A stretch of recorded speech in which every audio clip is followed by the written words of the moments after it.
যুবককে ঘুম থেকে ডাকতে ফায়ার সার্ভিস ডেকে দরজা ভাঙলো স্ত্রী, দেখুন ভিডিওটি।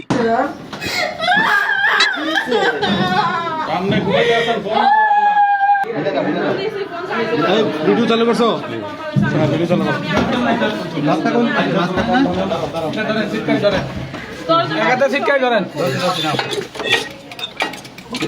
ও 5-6 ঘন্টা ধরে ডাকতে হয়, শুনে না, দরজা খুলে না। ছোট বাচ্চা দিকে না, পরে আমরা দেখি নিচে নিচে নিচে নিচে দেন দেন, আপনি চাপ দেন নিচে, দলে লাগবো না।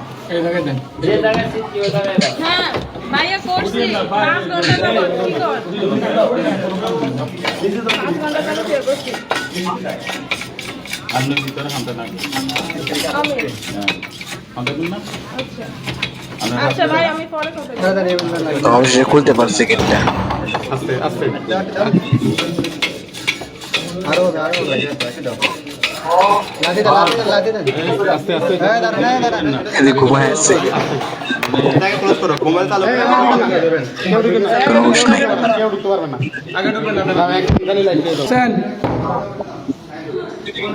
এই ঘুমায় বড় ভাই, ফায়ার সার্ভিস থেকে আসছি ভাইয়া।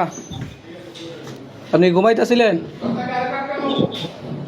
এই আসেন ঘুমাই। আপনি ঘুমাইছিলেন? ঘুমাইতেছিলেন আপনি?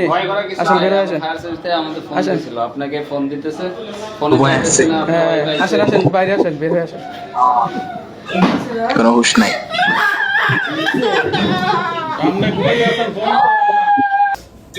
আচ্ছা, পুলিশ আসবে না, আমরা ফোন দিয়ে বলে দিতেছি। পুলিশ সুস্থ আছে না? না, ঠিক আছে ঠিক আছে। আমরা যারা ছিলেন, আপনি ওই ফোন কি সাইলেন্ট করা ছিল? হ্যাঁ, তো ফোন সাইলেন্ট করা থাকলে আপনি ফোন ধরবেন না কেন? এই 5-6 ঘন্টা মানুষ তো এমনিও ভয় পায় যে আসলে যে 5-6 ঘন্টা ফোন ধরে না। হ্যাঁ,